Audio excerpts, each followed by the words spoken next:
So, good morning po sa bawat isa. Welcome po sa atin pong Saturday class. So, Andrew Theological Seminary. So, our subject po ay personal formation. At dito po tayo sa noong nakaraan kasi tinalakay po natin yung how do I establish priorities in my life. Establishing priority. Yan po yung ating po pinag-usapan noong nakaraan. Ngayon po, ang pag-usapan po natin yung models. There are models that have been put forward to help us establish priorities. Yung batayan, o yung pamantayan. Para maitatag po natin yung proper priorities po natin. Sige po tayo muna yung manalangin. Yeah, Pastor Lope, sama sa prayer. Yes, Lord God, hallelujah. Laki ng Diyos, muli, kapasalamat sa iyo, Panginoon, sa umaga ito, Panginoon. Kung sa layo niya kami, Panginoon, ligtas sa lugar na ito. Salamat po, Panginoon, sa kalakasan, Panginoon, protection mo, at mag-isa yung pag-aaral ng mga salita ng Diyos, kung patuloy, Panginoon, mag-isa yung karunungan na nagbubuhat sa iyo, Panginoon, kung mas lalo na yung manawan ng mga salita sa umaga ito. Salamat po, Panginoon, sa buhay ng tagapagturo. Salamat po, Panginoon, sa talinuan, pinagkakalong kalakasan, nagbubuhat sa iyo, Panginoon. Pipere ni Panginoon sa mga nako sa online, Lord, sa ng buhay ni Panginoon, kung saan ikaw patuloy magbahala sa bawat isa. Maraming salamat kaya sa umaga ito, Lord. Itinatas namin sa iyo lahat ng pinakadakilang pangalan sa tanging pangalan ng Ama, Anak, ang Banal na Espiritu Santo. Amen. Amen. So, pag sinabing model, ito po yung tinatawag na pamantayan, basihan, gabay, po, para magkaroon tayo na tinatawag na proper priorities in our life. So, there are lots of models, Ngayon po, unang model o modelo ng pag-establish ng priority, the bookshelf model. Bookshelf. Sino po yung may mga bookshelf model? Bookshelf. Amen.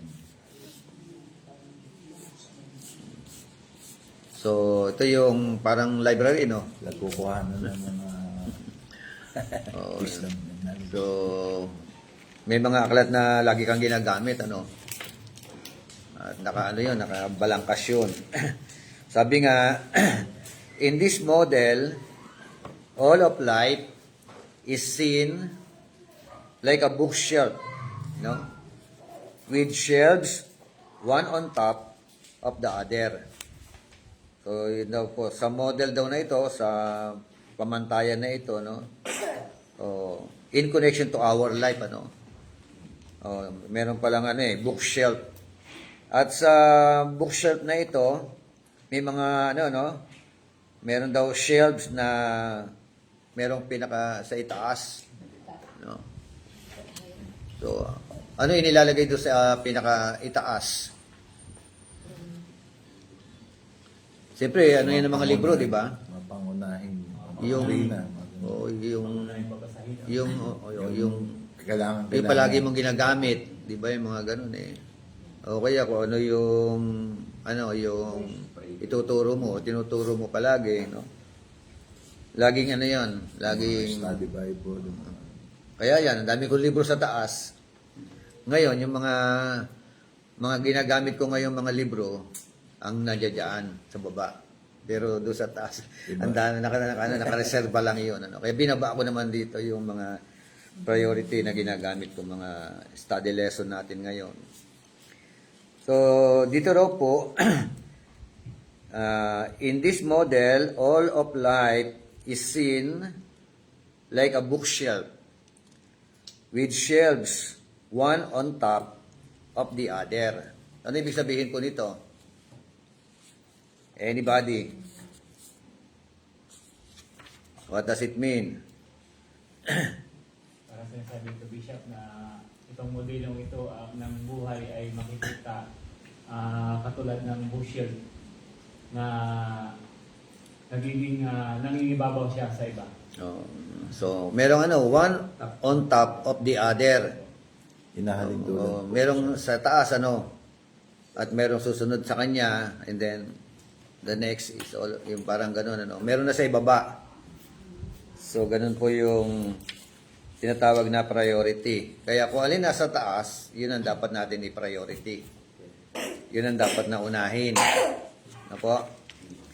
Okay, so in this model, letter B, each aspect of your life is given a numerical rating from 1 to 7. Yan. Ito yung bookshelf model, ano. At ito yung order of priority. Ano yung number 1 dapat? To God. Oo. Si Lord, ano? Ang Diyos ang dapat nating unahin. Pag hindi mo inuna yan, magkakaproblema ka. Di ba? Kaya, put God first. Di ba? I-priority natin ang ating Panginoon Diyos. Yan, ganyan kahalaga. At yung sumunod sa order of priority, family. Yung family. Yan po yung pangalawang ano, dapat na i-prioridad. Pag sinabing family, of course, your relationship with your wife, with your husband, with your children. Di ba?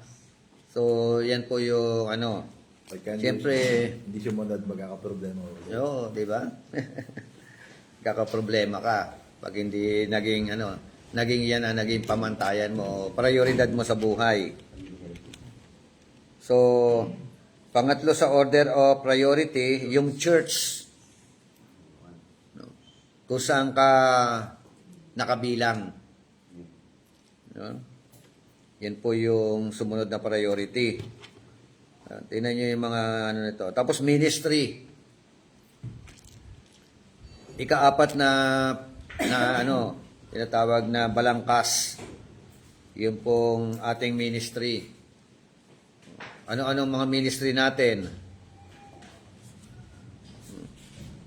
Ano-anong, pag sinabing ministry, ano kagad pumapasok sa isip natin? Yung ating mga Bible study, mga prayer meeting, Mga activities. yung mga activities natin. Di ba? So, yung iba, dito natututok no, sa ministry. Puro ministry, puro gawain, pero napapabayaan yung mas higit na mahalaga. No? Ano yung higit na mahalaga? Yung relasyon sa Diyos. Kasi yung iba, nung nasa ministry, akala nila, yun na yung relasyon kay Lord. Actually, it is all about your relationship with your ministry. Maraming active sa ministry, pero unhealthy ang relationship kay Lord. Maraming active sa ministry, pero unhealthy ang relationship sa family. Yung mga ganon. So, pangapat lang pala yun. At yung sumunod, yung vocation. Ano yung vocation? Bukasyon. Yung work, ano? Or study. Pwede, no? So, panlima pala yun. Kung ilalagay natin, halimbawa, trabaho. Ang problema sa iba, puro trabaho. Diba? Trabaho ng trabaho. Monday hanggang Sunday. May overtime pa. No? Tapos pag tinanong, nag-iipon. Diba? Iniipon, pambili ng bahay, pambili ng sasakyan. Katatrabaho, nagkasakit. Diba? So, ambulansya yun. Ambulansya pala. Di ba? Yung pampagamot. Nagkasakit nga. Di ba? Yun na nangyayari. Napabayaan ang sarili. Di ba? To the point kasi nasa bukasyon ka, nasa trabaho ka, hindi ka na makapaglingkod kay Lord. Di ba mga ganon? Yung iba hindi na mabigyan ng panahon ng family. Which is your family is your first ministry. Your family. So, ayan po yung order of priority. And then, relationships. Sino ito? Pwedeng boyfriend.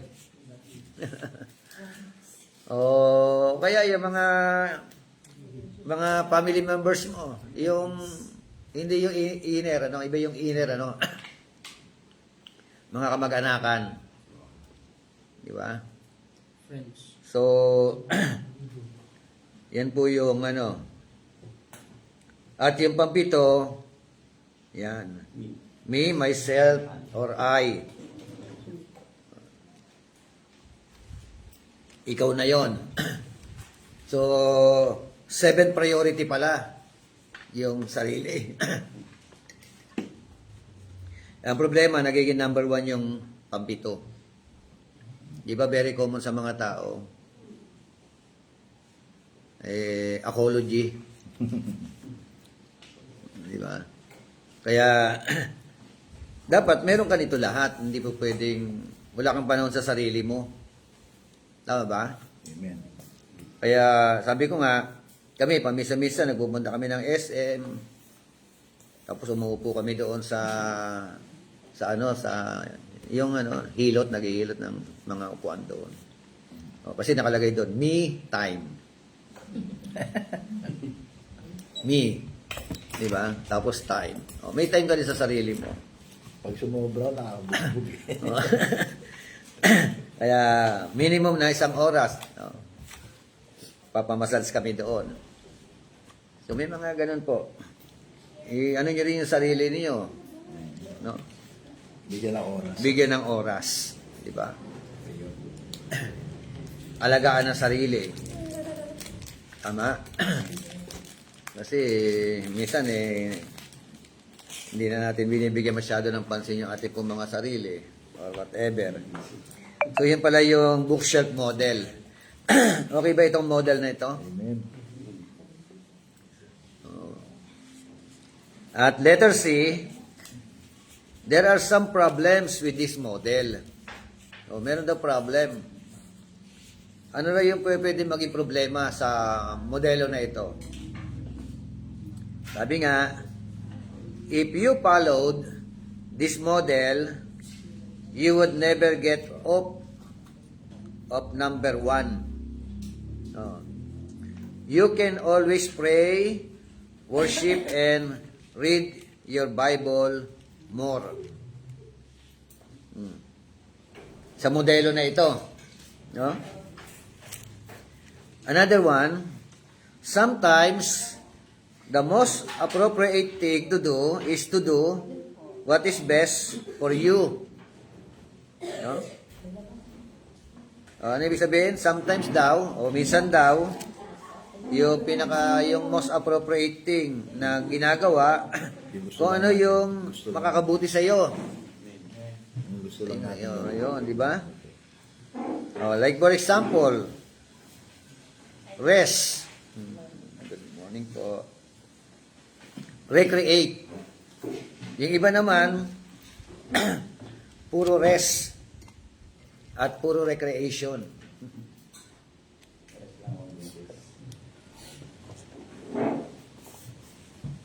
Nawawala na yung ibang We can recreate. Di ba? Pwede tayo maglibang. Tama? O. Ang problema, yun nga, nasosobrahan sa paglilibang. So,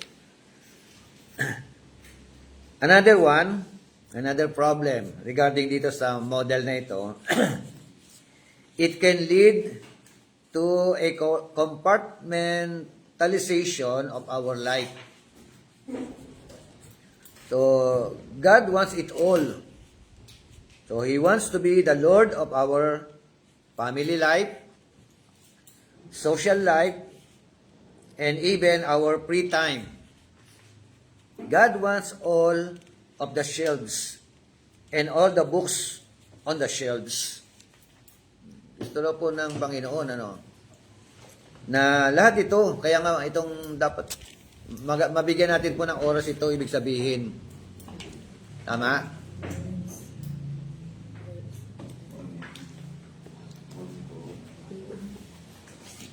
Good morning. May panahon ka sa Panginoon, may panahon ka sa pamilya, may panahon sa church, may panahon sa ministry. O paano paghahati-hatiin niya 100 sa 100%?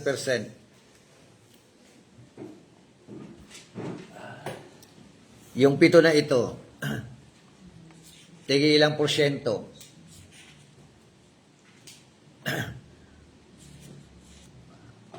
Pwede bang ilagay sa number 1 yung 50%? Paghati-hatiin na sa 6 yung 100%. yung another 50%? Hindi, 100% po sa Lord talaga. That's the reason. Number 1, yung relationship mo kay God. Ano yon? 50%? O 100%? Hindi na, wala na sa iba? Siguro 100% kay God, tapos yung the rest, na siya, baga parang automatic na magagawa mo. Siguro po yung yung every morning po nagising mo, yung devotion mo ng 5 o'clock, for example, 6 o'clock na nagising po. 30 or 1 hour for the day. Tapos yung breakfast mo na, so ibig sabihin mo, magluluto. Yung 30 or 1 hour din po sa family, bago pumasok ng school, ng trabaho, pag-iwalay-walay. Di ba? Ang daming ministry, no? Opo. Din yung sa church po natin, yun nga po, yung ganitong gathering, yung Wednesday, pa rin po ng oras para po sa church po natin. Tapos yung ministry, like Bible study, Wednesday din po yun, Saturday, rehearsal, yung mga ganun po.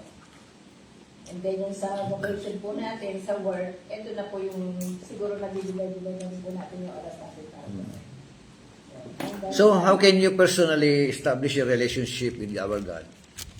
Kayo po. How can you personally establish a relationship with your God? Yung deep, kumbaga, sa morning prayer, devotion. Prayer and devotion. So, ano pa?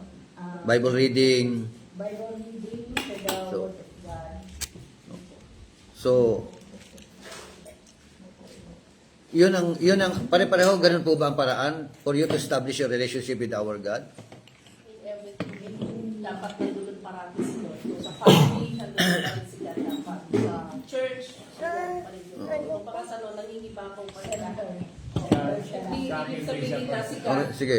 50% ng 24 hours na ganun. Pero kung tutusin mo yung 10%, di ba, 24 hours, dapat mag-spend tayo ng 2 hours and 40 minutes kay God. Dapat gano'n mo kung aanin mo yung susundin mo yung mo. Oo. Tapos yung sa family, halimbawa, ilang oras pa ilalaan mo sa family. Sa work mo, halimbawa, working ka, 8 hours na kaagad yun. Yung biyahe mo, pauwi mo. Pagka nagtatrabaho ka, 8 hours ang pasok. Opo, 8 hours na kaagad yun. Biyahe pa, tama sinasabi nyo. Kasi kapag susundin natin yung 24 hours a day, at natin yun. Paano mo siya hati-hatiin?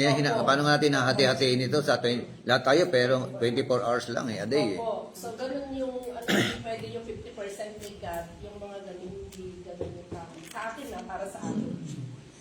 Kasi pwede mo namang ipa-priority si God habang naglalaba ka, habang nagluluto ka.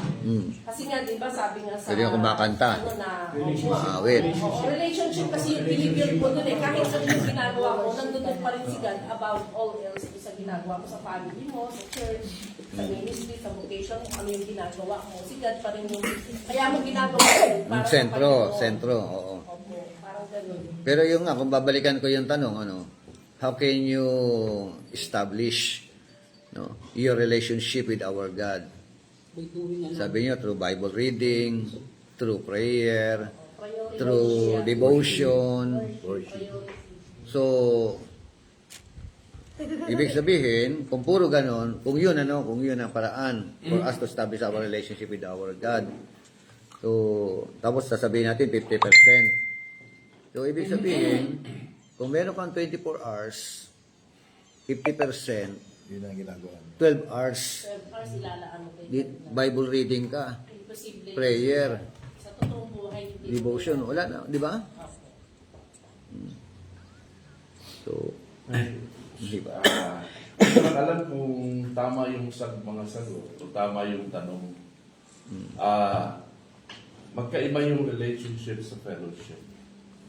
The one that establishes relationship is God only, not us. We cannot establish, a sinner cannot establish relationship with a holy God. Because we're dead. It has to be somebody who has power to establish relationship with children of God. Yun yung relationship.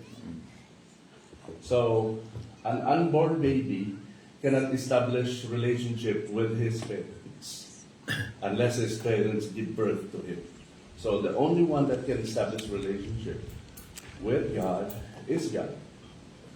We can develop our fellowship with God by managing our time dito sa mga order of priorities na to. So our fellowship with the Lord, our joy with the Lord, sabihin sa kanya, matidetermine by our fellowship with the Lord. How much time we spend doon sa Panginoon.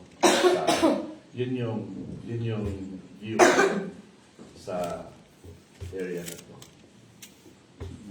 So, whether kukonte ang time mo dahil sobrang busy ka or madami ang time mo sa Panginoon dahil full-time ka at marami kang katulong sa bahay na gagawa ng mga ibang gawain at ikaw wala ka nang ginawa kundi magdasal, magbasa ng Bible, mag-study, etc.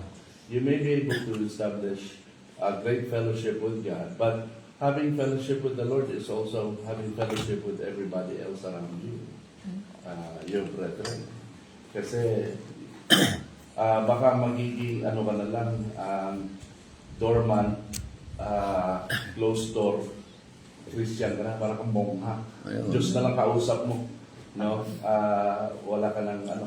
So lahat ng ito nakalagay na to, dinivide mo yung time, doing it all for the glory of God. Ano na, nag-establish yung fellowship with God. Lalaba ka, you're with your family, doing it all for the glory of God. It's establishing your fellowship with the Lord. Your relationship with the Lord, hindi magbabago yun kasi established by the blood of Christ yun. Not by your own works yun. So hindi natin i-determine yung ating relationship sa Lord by what we do. Because our relationship with God, hindi po pwedeng ma-establish by good works. Not to good works to pag ginawa natin to. Ito ay fruit, ang good works, fruit na lang ito ng ating newness of life, ng ating relationship with God. But how we establish our fellowship with the Lord is something else na pinapamanage ni Lord sa atin. Yun yung sa atin. Okay, so kung check natin, sa 7 na ito, bawat tao, meron pong mas pinapahalagahan at mas may binibigyan ng oras. Di ba? Whether we like it or not, hindi natin alam na hindi pala nababalanse. Like for example, sa vocation, kung ito ay work, di ba? Balikan nga natin. Ibig sabihin, marami mga Kristiyano ang mas mahaba ang panahon dito. Di ba? To the point na hindi na makapag-church. Di ba? Kahit Sunday.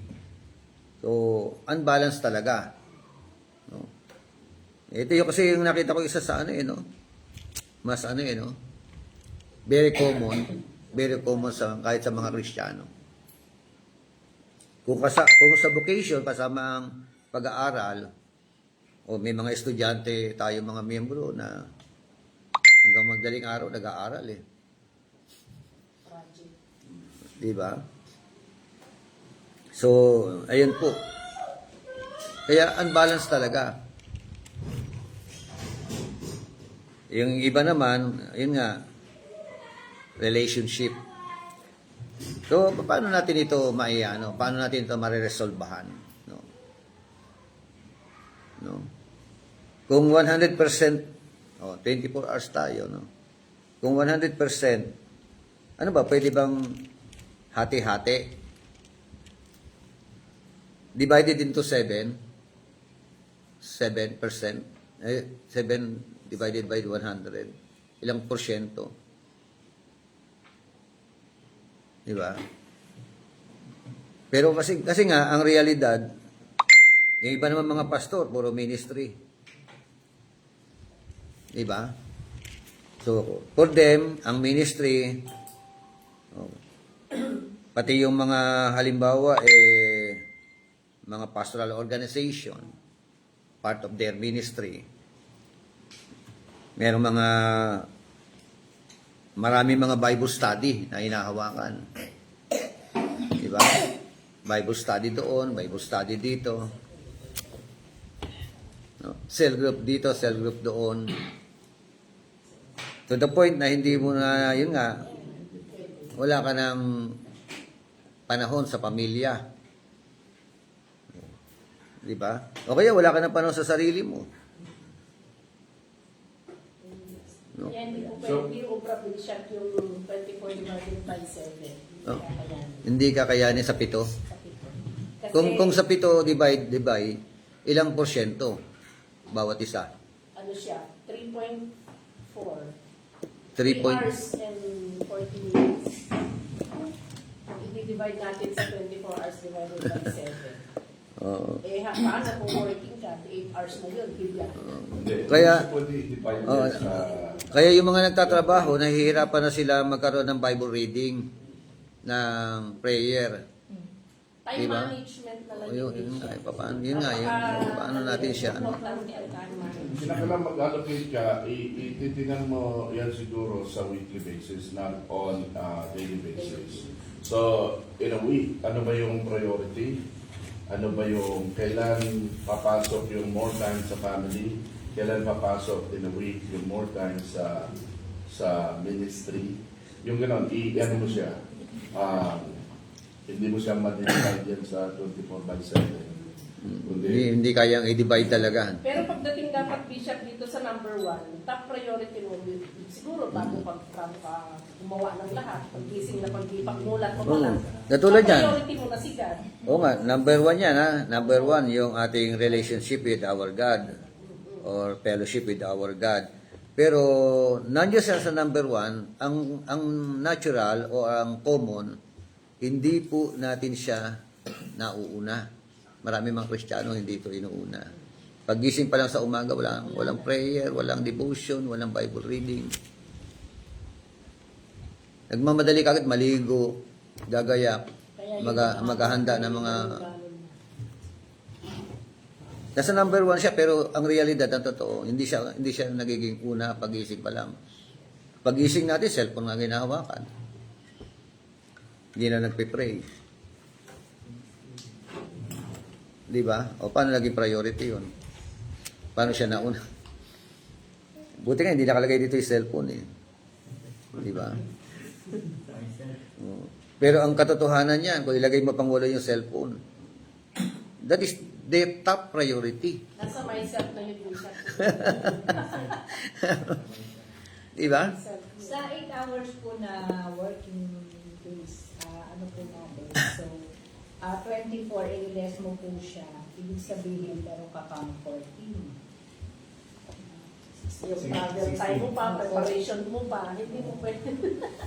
So, Ay. Ang sa atin po kaya talaga makita po natin kung ano po yung pinaka-priority sa umaga, yung task na gagawin po natin. So, doon na po yung pumapasok po yung priority. First dapat. First and foremost talaga. Sige po. Send Para po yung talaga siya. Pag-gising mo sa umaga, yun na po yung worship mo, yung prayer mo, yung Bible mo po. Before. So, mahirap pala itong order of priority na ito. Itong 1 to 7 na ito. Kung number 1 ang Diyos, di ba? Family, church, ministry, vocation, relationships, me, myself. Kasi ang gusto ng Panginoon, lahat daw ng shelves na yan, di ba? Mabigyan ng importansya. No?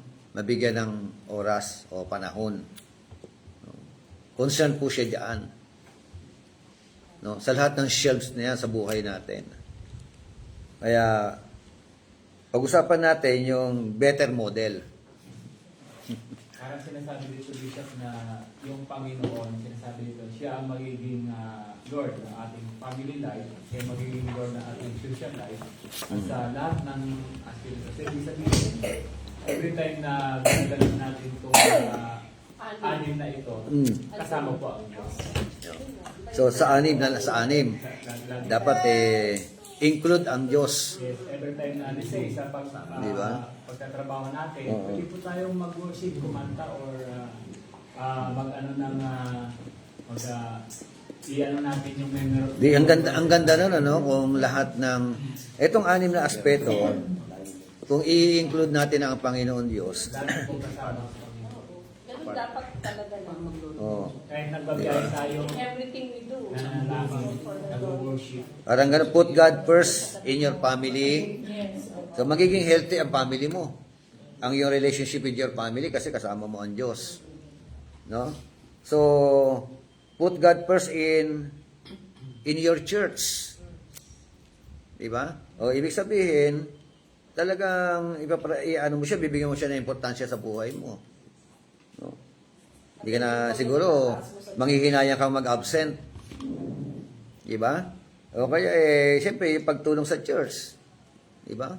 Kung ano man may tutulong mo sa loob ng simbahan. Kasi, nag-church ka, nagmagawa ka sa simbahan, dahil mahal mo ang Diyos. Oh. About in the ministry. Diba? Put God first in your ministry. Meron bang hindi inuuna ang Diyos, pero nasa ministry ka? Diba? Marami nga nasa ministry talaga. Ano eh. Kaya nandiyan siya sa ministry dahil nandiyan yung crush niya. Diba? Yung iba, nasa ministry dahil lang sa pagtugtog. So makikita yung kanilang Oo nga. skills sa pag... Yung may mga ganun ba? Nung araw nga, siyempre, ministry rin yung magpabukas ng gawain, di ba? O, part of your ministry. 3 kami na nagsishare ng Word of God doon sa mas Pastel. Hindi namin alam na yung mga bina-Bible study namin, nire-reto na pala kami. May crush pala sa amin. Ako kay pastor, kay brother pala kami nun eh. Kay brother, ikaw kay... Hindi na namin alam yun. Nakatawa ka na. Basta kami, pure kami na Bible study. Yung iba, Later on na lang, ng mga nagsitanda na, may nagbunyag na isa ring kapatiran. Bible study.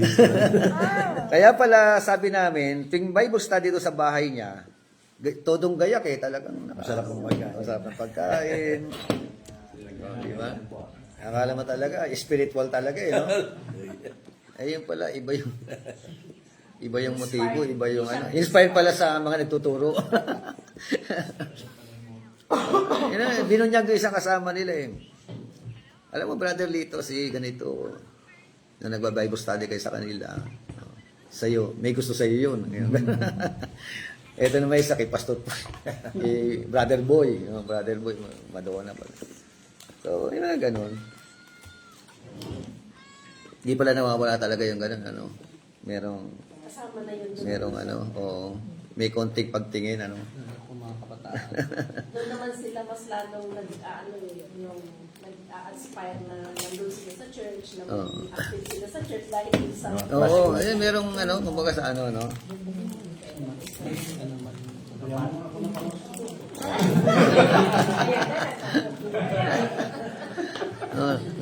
Di ba yung iba, nagkakilala na nga lang sa simbahan eh.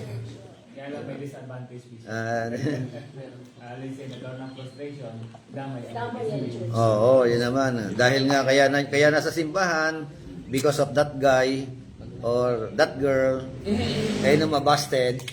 Akala siya pipiliin. Oo. Hindi na umatin. Hindi na nagsimba, di ba? So, naapektuhan pati yung paglilingkod kay Lord. Yung mga ganyan. Sige, punta tayo sa isang another model or better model. Ang tawag dito, the wagon wheel model. Wagon wheel. Ayun. Ito yung magandang model. So, the wagon wheel model, andyan sa manual natin. Ito yung una, nasa sentro, spiritual life. So, ibig sabihin, our relationship with our God. No? So, ayan po. Ibig sabihin, walang number 1, walang number 2, walang number 3. Nakaikot sa buhay mo. Diba? So, basta dahil nga ito na, dapat ito yung cycle ng buhay. Kaya nga dapat ang bilangan dyan, hindi 24, so hindi 24 hours. Isang linggo. Cycle. Oo. Anong araw na to, kayo mag-church, lahat tayo mag-church, wala tayong ibang gagawin. Church muna, lahat, the rest nasa baba. So, ganun lang, nasa baba, iba. Bukas, iba naman. No? Throughout the week, na umiikot siya na ganun. So, yan ang Basta lahat yan may kinalaman sa spiritual life. Hindi po pwedeng iwala itong gitna na ito. No? Kung ikaw man ay nasa family, di ba? Your family relationship, siguraduhin mo na ikaw ay kakikitaan talaga Spiritual. ng pagiging spiritual. Mahirap kung nasa family ka, nakita ka carnal. Di ba? May mga Kristiyanong carnal ba? Hindi lang meron marami. Di ba? Ano yung mga carnal? Nagsisimba. Pag-uwi, iinom, Yun. susugan. Magsusugal, mag-iinom, magmamarites. Di ba? Oh. Yung mga... Kaya kailangan maging halimbawa ka eh. Di ba? Oh, personal life mo. Ito yung pansariling ito, di ba? Andiyan sila lahat oh. So, kailangan din pamisa-misa, merong rest. May outing. Di ba? Kailangan din pamisa-misa lalabas. Yung social life. Ito yung pakikisalamuha naman sa mga kapwa-tao. Di ba? Minsan po, Bishop, ayaw naman miyembro yan eh. Parang Yung ayaw social life. maging masaya yung pastor. Ayaw di ba?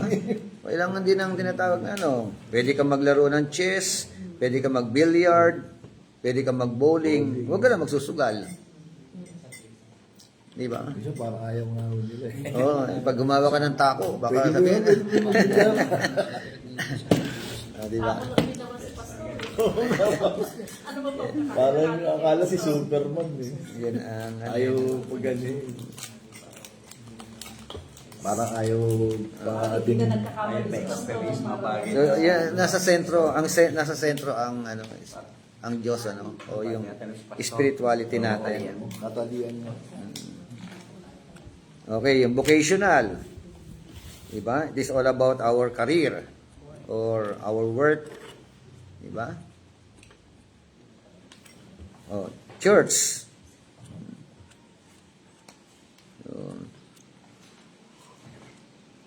Okay lang po ba na uma-absent sa araw ng pananambahan? Kung hindi maiwasan siya. Pero kung ano, resulta talaga dapat. Diba? Isang beses na lang yung isang Once a week lang di ba? Siguro, it's a matter of life and death. Kung hindi naman Hindi talaga pwedeng minsan sabihin, may bisita ako ba't di mo dalhin yung bisita mo sa church? Oo, yun, mga ganun eh. Yung iba, sabihin, laban. Hindi naman mauubos yan eh. Kahit maglaba. Oo nga eh. Kung kailan na. Totoo yan eh. Pero pagka mga happenings, iniiwan, na kayang puntahan. Oo, yun Pero nga pagka church, parang nahirapan. So, kung pwede kang umabsent because of work, kung minsan lang, pero kung madalas, oh. dapat magkakaroon ka ng choice kung ano ba talaga. Ano yan, case-to-case basis? Case to case basis. Pero kung parati na talagang yun na yun ang naging ano mo, 1 week ka Diba? na nga nag-work. tapos Isang beses na nga lang sa linggo eh. kukunin pa sa'yo, medyo mag-ano ka na nun, Lord. So yung priority ko, pero bakit yung Sunday ko nakukuha? Make a way. Parang gano'n. Kasi ang Bishop, advice din natin, let's say kung mag-start ka pa lang ng work, maghanap ka na ng walang Sunday. Mas mainam. Then kung Sana, naging Christian ka at meron ka ng ganong, kumbaga may work ka na, hindi ka pa Christian, tapos apektado yung Sunday, ba't hindi natin kausapin yung employer na Rest day mo yun. palit na lang ng Pero reality ko minsan, hindi talaga sila pumapayag. lalo na po yung mga Big case kasi call yung center, sabi hindi nahirapan. Pero make a way. Okay, man. Pero ano na lang, kung halimbawa, ganun yung pagkakataon, maghanap ka ng church na after ng work mo, makapag-attend ka pa rin ng church. Always find a way dapat. Kung halimbawa, hindi ka naka-attend sa church nyo dahil 9 o'clock ng umaga, o pag lumabas ka ng 7 o'clock o anong oras man, Meron naman yung mga Wednesday. Sana pag merong hapon, pwede rin ano. O kaya yun, midweek service.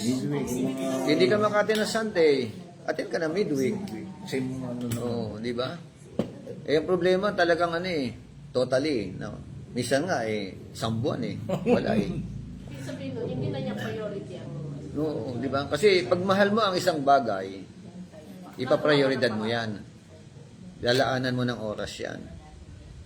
Di ba? Karamihan po niya, maraming nabigo dyan, Bishop. Lalo na yung wala pang work, nasa ministry. Sabi niya, pagka nagkaroon ako ng trabaho, mas maganda yung aking tithes and offering. Pero nung nagkatrabaho na, wala na sa... Minsan may biniro Nanghinayang ako. nanghinayang. Bishop, biniro namin. Ah. Nung pinag-pray namin, bigyan ng magandang trabaho. Tapos nung nagkatrabaho, promotion naman. Tapos nawala sa ministry, nasa worship team siya Ngayon nagkita kami, kasi hindi na siya nag-a-attend. Biniro namin, hindi ka pag-pray ka namin, mawala ka ng trabaho. Para makabalik ka sa Pero biro lang yun. Biro lang. Kasi Yun nga yung nawawala ako sa oo, ministry. yung ng tendency na Kaya itong cycle na ito, no, ito'y napaka to. Tinuturo sa atin na talagang yung tamang pamamaraan,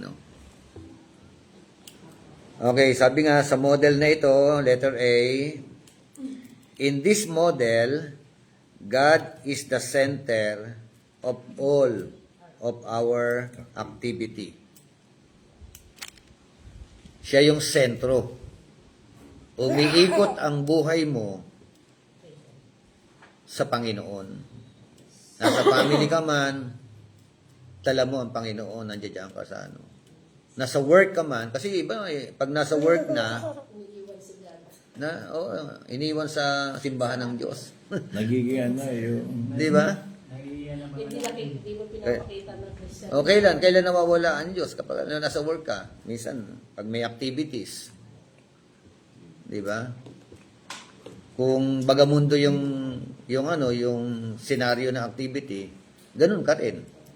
Parang Di ba? nagiging secret. Nagulat niya ako, meron ako nakita, call center agent Christian lumalabas sila. Parang yung rest, naninigarilyo. Karamihan sa call center agent, naninigarilyo. Tapos nagbe-babe. Oo, di ba? Akala nila iba yung babe sa Lung center tawag. Tara tayo sa lung center. Kaya call center, pumuntang lang center. Later on. Lumagit mo. So, yun Kaya dapat, pag sentro ang Panginoon, talagang lahat ng ginagawa mo, social life man yan, ministry life man yan, church life, vocational life, family life, personal life, no? All is for God's glory. No? Kaya, di ba, sabi ng talata gawin niyo ang lahat ng bagay, di ba, sa kaluwalhatian ng Panginoon, for the glory of God. So, basta si Lord ang sentro. Do it all for the Pero pag hindi ang Diyos ang sentro, yun nga magkakaroon ng malaking problema. And He wants to be the center of our life. Amen? God wants to be the center of our life. Ibig sabihin, sa Kanya umiikot ang buhay mo. At pag sa Kanya umiikot ang buhay mo, hindi ka marurong priority. Hindi mamamali ang paggamit ng oras. Paggamit ng ating mga panahon. Letter B, pakibasa nga letter B. In this model, we acknowledge that we have a very real responsibility to each aspect of our life. What does it mean? Ano po ibig sabihin nito? Sa way going ng Bishop ay alam natin na meron tayo in every aspects of our life, we have responsibility. Yun yung ang pinaka-top responsibility natin din is yung si God na yung dapat nandun lahat sa lahat ng nito. Sa paikot personal, social, dapat siya yung Central. Yes. Sa model daw na ito, yung wagon, kinikilala raw natin na meron tayong real responsibility, no? Makatotohanan, no? Na responsibilidad, no? Sa bawat aspeto ng ating buhay. We have our own responsibility. Kaya pag hindi na itama, sablay, siyempre. At meron tayong not just only responsibility, may accountability. No? Bawat aspeto. Kaya meron ka responsibilidad sa pamilya mo. Tama? Meron ka responsibilidad sa personal na buhay mo. Sa social life mo. Di ba? So, kailangan mo rin mamili ng mga makakasama, di ba? Makakasalamuha. Tell me who's your friend, and I will tell you who you are. So, meron ka responsibility sa ministry. Uy, pwede ba ang Christian ka, wala ka ministry? Hindi. May Christian ba na? Maraming Christian, walang ministry, wala sa ministry. Wala sa ministry. Di ba?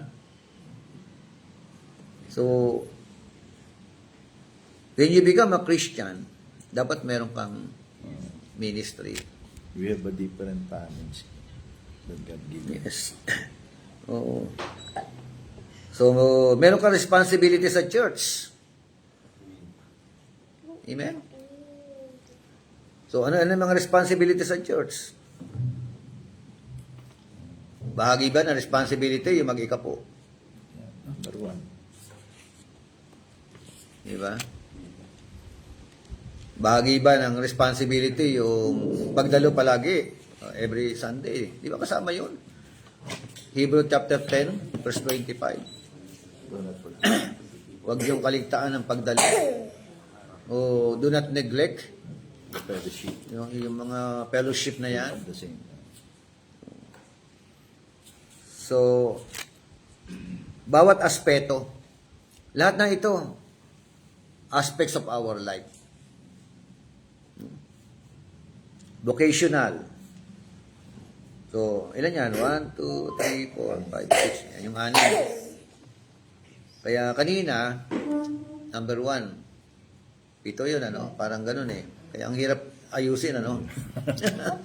Kung bawat araw yun lang, parang hindi yung maganda. Yung pala, Yun nga, gawing sentro ang Diyos. No? Ay pagka sentro ang Diyos sa family, ay healthy relationship mo sa family mo. Di ba? Pagka sentro ang Diyos sa vocational mo, naluluwalhati ang Diyos sa trabaho mo.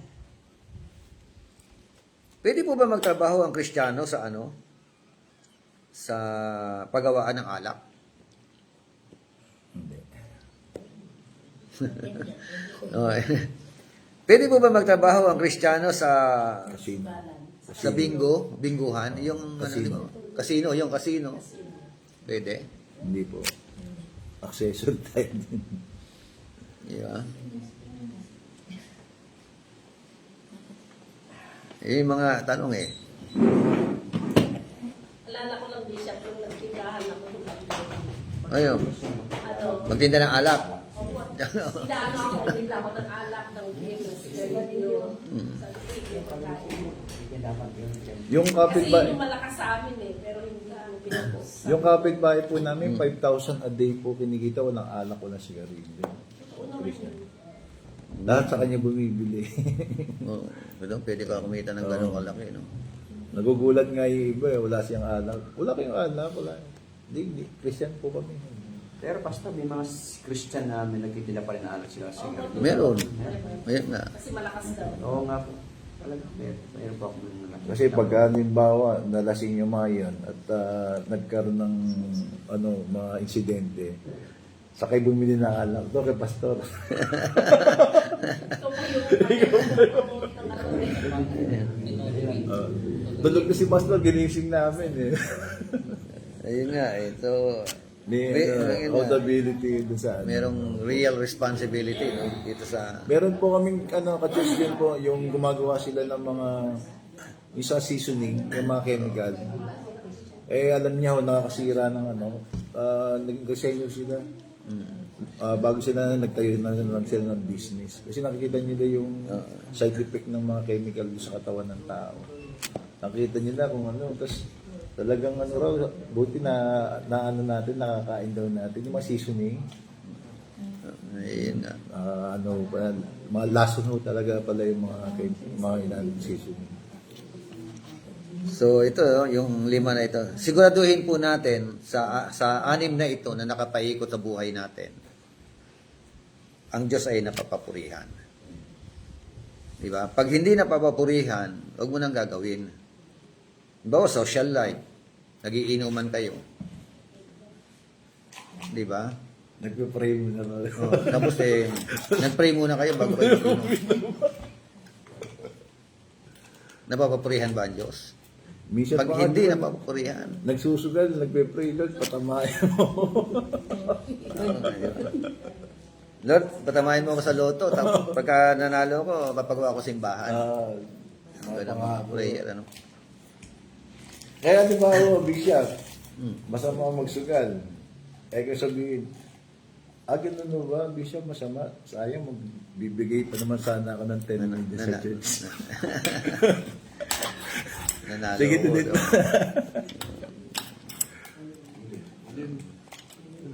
Masama magsugal, di masamang magbigay ng dami. Ayun. Masama. Donate mo na. Oo nga, hindi ka naman nakikinig. Hindi, may talata naman eh. The wealth of the wicked will transfer righteous. to the righteous. Di ba? Totoo naman po. Oo. Basta may nagbigay sa inyo. Kahit saan galing yun, Bishop. Tanggapin po. Pwede tanggapin, gamitin nyo sa ministry. Gamitin nga po. Yun po yung Diba? minsan debatable eh. Yan, debatable. Di ba, hawak na yun. Bibigyan na lang sa inyo.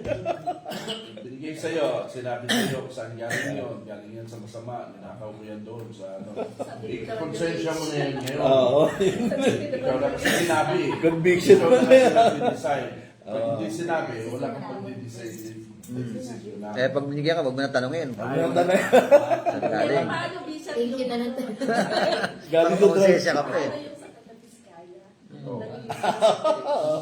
Basta, Tapos ngayon nalaman na doon galing. Paano yung gagawin mo? wala na, tapos na yun. Paraan na yun. Hindi na may babalik. Hindi. Hindi niya naman alam na ganun ang galing yung pera eh. Nalaman lang mo nun. Huli na eh. May mga ganun eh. May Christian nga eh, asawa niya, nagbebenta ng drugs. So, nahuli. Nung mahuli, sinabi niya sa asawa niya, merong isang bayong na pera dyan. Sinabi sa kung saan nilagay. Nakakulong yung asawa, pero ninaiwang pera. Christian itong babae. Mga ganun. Tapos naway pera, nakita. Binigyan ng love gift ang pastor. Kung kayo yung pastor, tatanggapin o hindi. Malaki halaga, malaki amount. Ako, pag hindi ko alam kung saan galing yung pera at wala namang sinasabi talaga, basta love gift, ang sabi love gift. Ang accountability ko ay yung tugon ko sa love gift na sinabi. Pero yan, pastor, ay galing sa payong na ninakaw na pera. Ang accountability ko sa Diyos, sa konsyensya ko ay doon sa sinabi sa akin kayo na ninakaw. Alam na ninakaw eh. Tatanggapin ko hindi, nandoon na yung accountability. Hindi dapat, halimbawa, kung hindi naman, wala naman siyang business, wala naman siyang, yun tapos na. meron siyang gano'ng kalaking Mahidden na na. Huwag mo nang tanungin yun. Kasi Mananalo! that's none of your business. Sabi nga Pati rin ka manahan eh. Baka Baka maka-open ba ako ng pinamanahan pala eh. Ma-open yun, none of your business na yun eh. Halimbawa, may negosyo naman talaga kung hindi mo alam na may negosyo talaga kung matino naman. Pag nagtanong ka pa na saan galing ito, yung mga tanong na gano'n, parang ano eh. Very parang- offending nga. offending yun eh. Sino ka ba kailangan yung tanongin yan? Mami, may mga business sa other places eh. Sabi nga ni Pastor Boy ito, paano Bishop kung si Saldico ang nagbigay? Hindi, ngayon alam na natin kung saan galing yung pera. So, Sayang eh. No? applicable ba yun? Yung the wealth of the wicked will transfer to the righteous. Applicable yun. Yung kayamanan ng mga masasama ay ibibigay doon sa mga matutuwid. Ibig sabihin, masama yun eh. Kaya galing sa masama. Di ba? Baka sa ibang senaryo siya. Di ba, minsan tinutuligsan natin ang sugal. Yung di ba? Bawal ang sugal, bawal ang Pero siguro po sa akin po, Bishop, pagka yun nga, katulad po ng sinabi ni Pastor na kung may knowledge tayo kung saan galing yan, no? Medyo mag-isip-isip ka. Our conscience. Konsensya na yan. Our conviction. Oo. Di ba? Ako siguro, hindi ko na natanggapin dahil nakilala mo na. Pero kung kilala niyo lang as siya, nung hindi pa napapatunayan na nagnanakaw, pwede pa siguro. Pero pagka kasi wala akong pinagkaiba sa pulis yan. Pastor, paano yan? Kung nakapatay ako, sabi nga, daw siya not killed. Pero yun yung nature ng trabaho ko, napatay ko. Sabi ko, wala namang problema pag napatay mo yun. Kasi nature ng word yun. Pero kung halimbawa, buhay pa, nakita mo na humihinga tapos pinatay mo, yun yung Kasi different situation. Ganun din sa, wala ka namang, kumbaga, yung sa, hindi mo pa alam na ninakaw yung pera, siguro may possibility na pwede pa tanggapin. Pero pag alam na natin, kumbaga, alam na yung kasalanan. Walang iniwan yun doon sa mas kailangan mo to. Di ko na gagamitin, di ko kailangan to. Marami akong sasakyan. Benta ko lang sa'yo, NMAX ko sa'yo, 5,000. Nakakaduda. Too good to be true, nabibenta 5,000, ano? Pero hindi mo alam na ninakaw niya pala yun. Tatanungin mo pa ba yun? Hindi mo natatanungin. Binibenta niya sa'yo ng 5,000. Unless nagbigay siya ng hint kung saan galing yun. Hindi, mamaya, accessories ka kasi. May mga Gamit. documents yun. Yung gamit. Yung accessories doon. Hindi, ang point ko is, that's beside all the documents. So, pag nalaman mong nakaw, hindi mo na tatanggapin. Okay. Pero ang point ko lang is, binibenta niya yung isang bagay, kaya nagsabi siya ng dahilan, mas kailangan mo to. Doon ka accountable. Pero pag di niya sinabi kung saan galing yun, it's not your responsibility na tanungin pa siya kung saan galing yun. Pero sabi na, Kapag nalaman mo na yun ay nakaw dahil umabot kayo sa be mga wise like a dokumento, serpent. Kasi, Harmless like a dog. kasi ang ano po niyan, ang danger po nun, di ba sabi nga ng batas, na innocence of the crime is not excuse. Hindi natin pwede sabihin, hindi ko naman alam nananakaw. Kailangan talaga magtanong ka. Kasi Basta, Pag nagturo, di ba? Pag nagturo, saan mo binenta? Sa masama. Di ba? Yung mga ganun.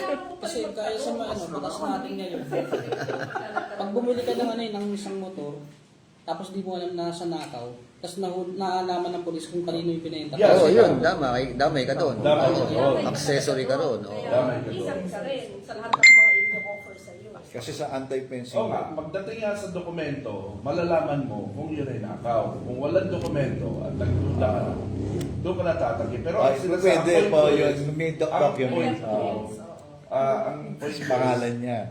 ang responsibility mo kay Lord, whether kasalanan yung ginawa mo o hindi,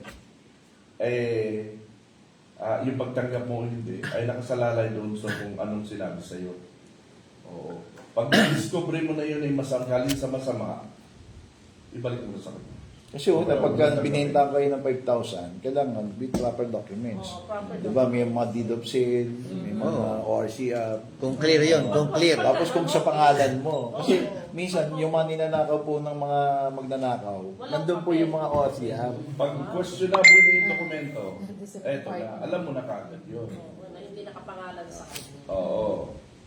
Yun yung mga, kaya nga, Saan dyan? maging maingat din po sa lisan. Oo. Kasi pagdating sa korte, hindi pwede sabihin, hindi ko alam. Halimbawa, yung lalapit ka sa PCSO, hingi ka ng tulong doon. Oh, may mga ganun. Pag may sakit, punta ng PCSO. Tapos galing sa casino yung pera. Ay, galing sa casino talaga yon, galing talaga sa sweepstakes yun. Oh.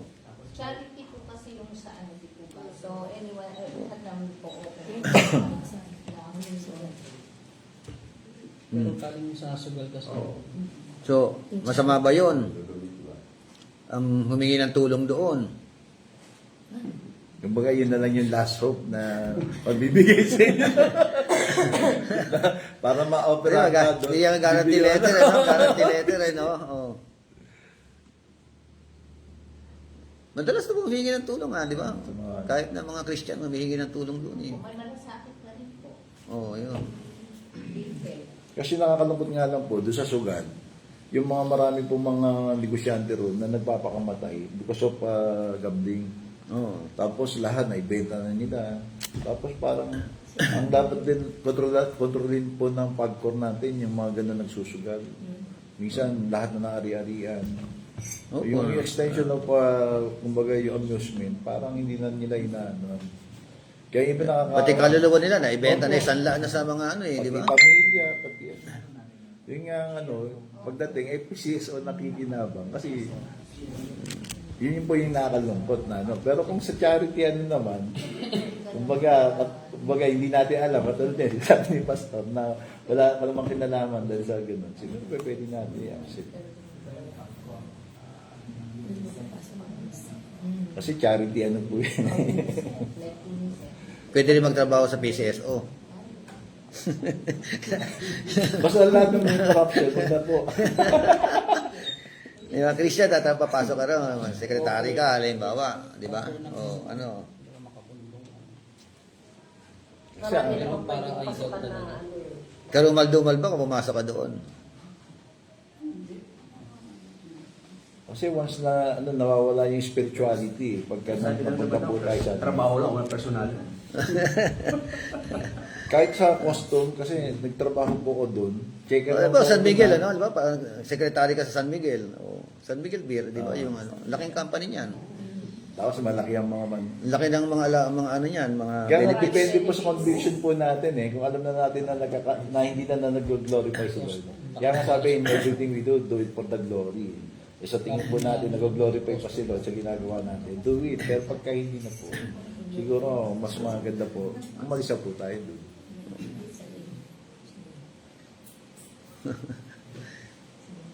Pag nagtrabaho ka rin, hindi na mag-glorify si Lord. Ano naman yan, Bishop? Halimbawa, nag-pray ka ng work, tapos dinala ka ng Panginoon doon. Hanapin mo kung ano yung purpose ng work, tapos dinala ka doon sa lugar na yun. Halimbawa, pinadala ka doon para mag-evangelize ka doon, mag-share ka doon. Gawing maborn again. Gawin mo. Oo. Ano naman kasi kung kung hindi kalooban ng Lord siguro at pinag-pray mo talagang nag-ano ka sa Panginoon at hindi papahintulin ng Lord yun. Kung nakita niya yung heart mo, tapos hindi ka naman niya ilalagay doon sa yun, na mapapasama ka. Kasi alam ng Lord yung yung desire mo, tsaka yung motive mo. Siya pagpipray yun, Lord, ano pa ba ako dito? Kaya kami may-ari ng San Miguel na born again, sinarado nila yung kumpanya niya. Yan ang trabaho. Wala nang trabaho. Hindi. Dahil sa'yo. Si Widen King. Widen King. Hindi natin alam yung kalooban ng May-ari ng pangalan? Hotel sa mga... Kabayan pa. Ngayon, kabayan na, di ba?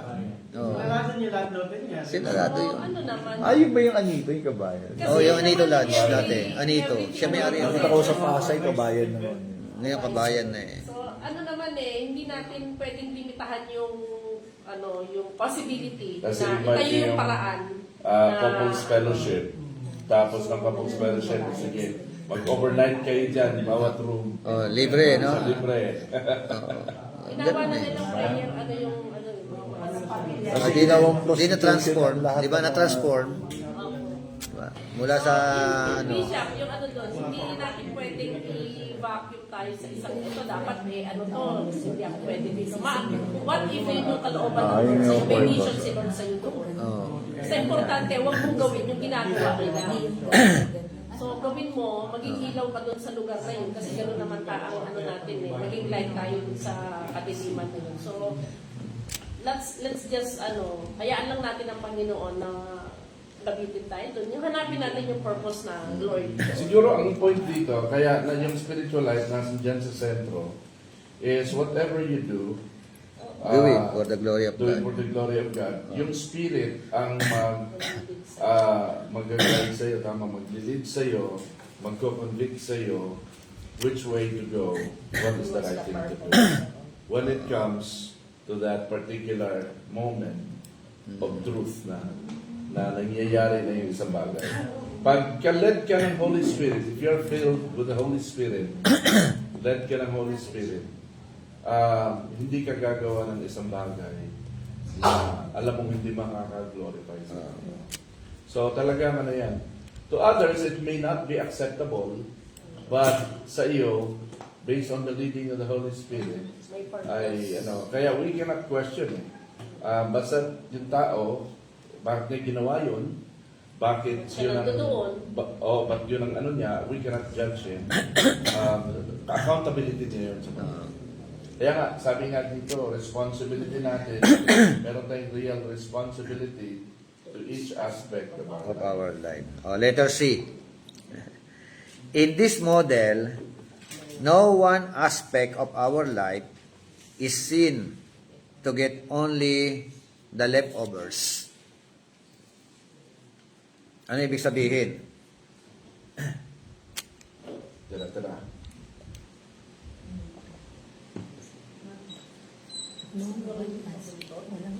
Sa modelo na ito, no? Sa pamamaraan na ito, wala raw isa man sa aspeto ng ating pong buhay ang na hindi dapat bigyan ng pansin. Di ba? Lahat ng aspeto ng buhay natin dapat bigyan ng pansin. Pahalagahan. Di ba? So, magandang model talaga ito, di ba? Hindi mo po pwedeng hindi bigyan ng halaga ang church, ang ministry, ang social life, ang personal life, family life, vocational. Di ba? Halimbawa, merong nung uso-uso kasi nung dati, makakilala kay Lord, na para bagang may kakayanan na magpastor. Ang ginawa, nag-resign sa trabaho. Iniwan ang work. Pumalaot sa ministry. Is it advisable? Di ba? Ano, na-leftover yung vocational niya. Siguro dahil Bishop sa init ng kanyang nararamdaman, di ba? May mga ganun eh. Yung nandoon ka sa kapasukan ng nakakilala ka kay Lord, tapos talagang sobrang powerful ka, saka nakikita mo lahat ng inaano. Parang siya. Hindi ko maintindihan yung statement. Sabi, In this model, no one aspect no? of our Isa life man eh. is to get only the leftovers. Kasi yung leftover, tira-tira yun eh. Sinabing tira-tira. Ano ba yung tira-tira ng isang aspect? So, no one aspect. Halimbawa, one aspect is church. Ano ba yung tira-tira ng church? Na pwede mong yun lang yung Gagawin. gagawin. Ano ba yung tira-tira ng ministry, tira-tira ng vocational, ng family? Ano ba yung leftover doon? Hindi siya mapag-iiwanan mo yung buong church ministry dahil na-busy ka sa lahat ng bagay. So, bawat isa daw dito ay mahalaga. Wala diyang Hindi mo pwedeng isang tabi. Yung isang piliin lang yung maliit na o kaya yung mga ano lang, kundi yung buo talaga. Kunin lang yung bahagi. O, kunin lang yung bahagi. Ito Siguro, pwedeng ganun yung hindi sabihin pwedeng niya. mag-excel ka sa family, tapos yung ministry mo. Parang yung mga Hindi yun ang ibig sabihin. No one aspect. Ibig sabihin, one aspect is church, one aspect is vocational. So, Lahat. oo, bawat isa, yung ano ba yung leftover ng vocational, leftover ng family, leftover ng ministry. By the way sentence goes, ganun yung sinasabi niya. Hindi siya ibig sabihin na doon sa anin, mapag-iiwanan mo yung church, o mapag-iiwanan mo yung family mo because of everything. Kumbaga, sa lahat ng ito, mahalaga talagang buong-buo, 100%. Mag-excel ka. Wala kang iiwanan. Oo, involve ang spiritual life mo talaga. Siguro ganun ang ibig niya sabihin. Kung So, sabi dyan, no one aspect. So, ano-ano ang mga aspeto ng buhay natin? Ito yung anim. Yung anim na aspeto na pinag-uusapan. No? Sa buhay natin. Na, kumbaga sa ano, ibig sabihin, hindi nabibigyan ng pansin. Diba? O, sin is sin to get only the leftovers. O hindi nabibigyan ng ano na tinatawag na panahon, Attention. di ba? Or atensyon. So dito lahat dapat mabigyan ng atensyon. Di ba? 3 John 2. Ano sabi ng 3 John 2?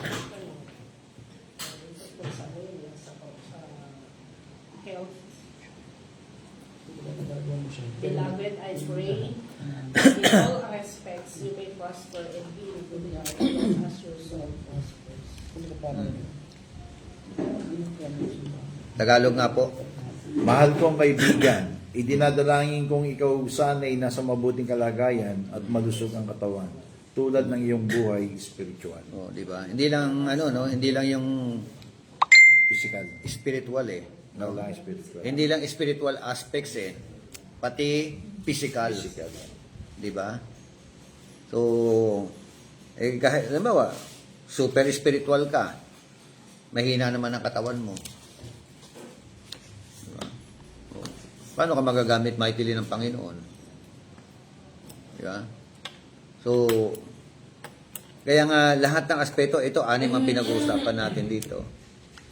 Kasi nga, ang ano nga, lagi natin naobserbahan, kahit kayo naobserbahan ninyo, minsan, isa sa anim na ito, yung hindi nabibigyan ng, ano, ng Pansin. panahon. Di ba? Ang pamilya. Oo. Isa man dito. Kaya dapat lahat ito, mabigyan ng panahon. Yun ang pinupuntusan. Diba? May social life ka, meron kang vocational. So, yun nga, sabi ko sa inyo kanina, nakaramdam ng panawagan kuno, iniwan ng trabaho. Oh, nag full time sa mga Bible study, sa mga gawain. So, yung nilalabib sa kanya, Hindi sapat. di ba? Hindi nga yata umaabot sa isang ano eh, yung isang araw na sweldo eh. Samantalang laki na sweldo niya sa iniwan niyang trabaho. Di ba? Pagka iniwan mo yung vocational mo agad-agad, na hindi naman, yun ang pinapagawa sa iyo ng Panginoon. Ang magsasuffer, family. O, kita mo, apektado na dalawa. Di ba? Yung family. Kasi provider ka dyan eh. Di ba? Kailangan mo i-provide ang pangangailangan ng family mo. Pag hindi mo na i-provide daw ang pangangailangan ng family mo, higit ka pa sa hindi mananampalataya. 1 Timothy chapter 5. Diba? So, kailangan provider ka rin eh. Kaya, dapat isa mabigyan ng ano. Letter D, in this model, the key is balancing all aspects of our life in relation to all of the others. Balance. Kaya nga. Diba? Balance Christian life. No? Yung pala, ganyan kahalaga yung balance. Kasi kapag tinutukan mo lang ang isa, like for example, tutukan mo lang ang vocational, unbalanced na yun. Diba? Tutukan mo lang ang ministry, unbalanced. Di ba? Kaya meron nga humingi ng advice sa akin eh, Bishop, sabi niya, may problema ako. Ano yun? Sipag-sipag ko sa ministry, dami kong gawain, dami kong binuksan ng mga cell group. Kaya lang may problema ako. Anong problema mo? Yung asawa ko, sumakabilang bahay. Iniwan ako ng asawa ko, sumama sa ibang lalaki. Oh. So, ano mangyayari sa ministry? Di ba? Kahit gaano pa kadami ministry mo niyan, kahit na gaano pa kalawak ang mga tinuturuan mo, kung yung family mo, di ba, apektado. Kaya dapat yung tinatawag na balansyado, no? Balancing. Ang alin?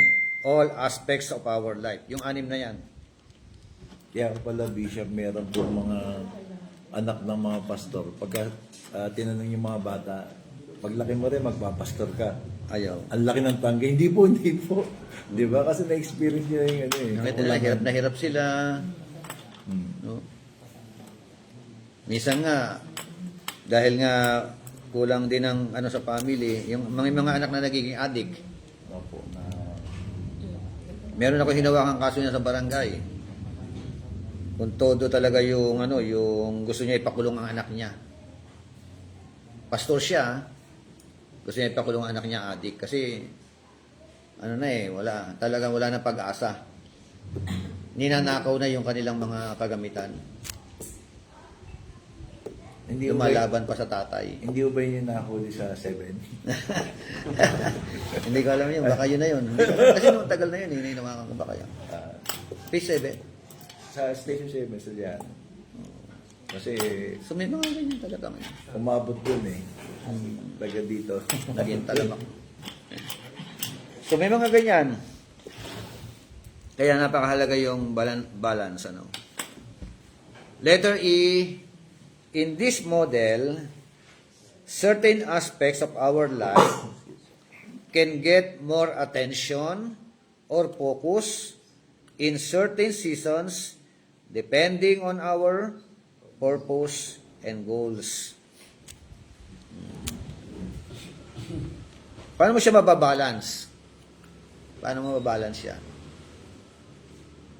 meron ka nakatakdang, Yun, timetable. like for example, meron ka nakatakdang atenan, no? Na, ano, na seminar. Nakalista na yung pangalan mo doon. Yung pala, on that day and on that time, yung anak mo gagraduate. Conflict. Graduation ng anak mo sa school. Saan ka pupunta? Saan na? Minsan lang yun eh. Di Yung ba? mga seminars at saka marami pa naman. Oo. Tsaka ano po yun, habang buhay na dadalay na anak ko yun, susumbat. Kasi narinig ko sa kapatid ko eh. Mag-graduate ng high school ng kapatid ko, hindi umatin yung father ko. Nadala niya Oo po, inamin niya. Hanggang ngayon, nung nakaraan, parang napag-usapan namin. Sabi ko, patawarin mo na yun, naman. Ako nga rin, sabi ko, hindi umatin eh. Ako binigyan ko ng dahilan. Sabi ko, hindi, porkin hindi umatin eh, hindi tayo mahal. Kasi may, parang nahiya yung father ko, kasi may second family siya. Siguro, yung exposure pag nga nakita. Tsaka hindi ko siya doon sa, sa mga tao.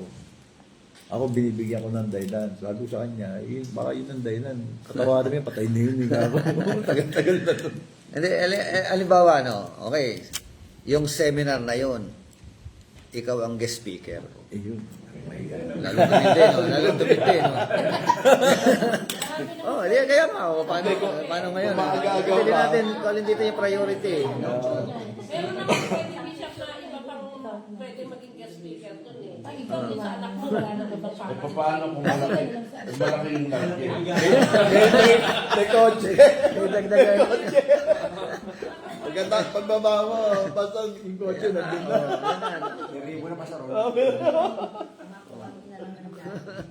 Kasi material lang. Sabi mo sa anak mo, nak, susunduin kita ng kotse natin.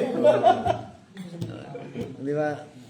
Oh, hindi mo pwedeng halimbawa, sabi mo, hindi ako makaka-attend, pero Babawi pagtapos na. ng gawain, ng ano ito, ano tayo, lalabas tayo. Pwede Extension na ng celebration natin kasi Case to case basis. Kasi yung presence Hindi ba pwede naman, ganun? yung presence lang naman talagang ano eh. Mararamdaman ng anak mo Si na- mama mo muna pong papuntayin natin. sige, pero mamaya na ako babawi. Bawi na lang ako mamaya pagtapos ng ano. Sa next Pwede ba day yung na- ganon? Yes. Pwede. Oo. Bila na lang kita ng motor.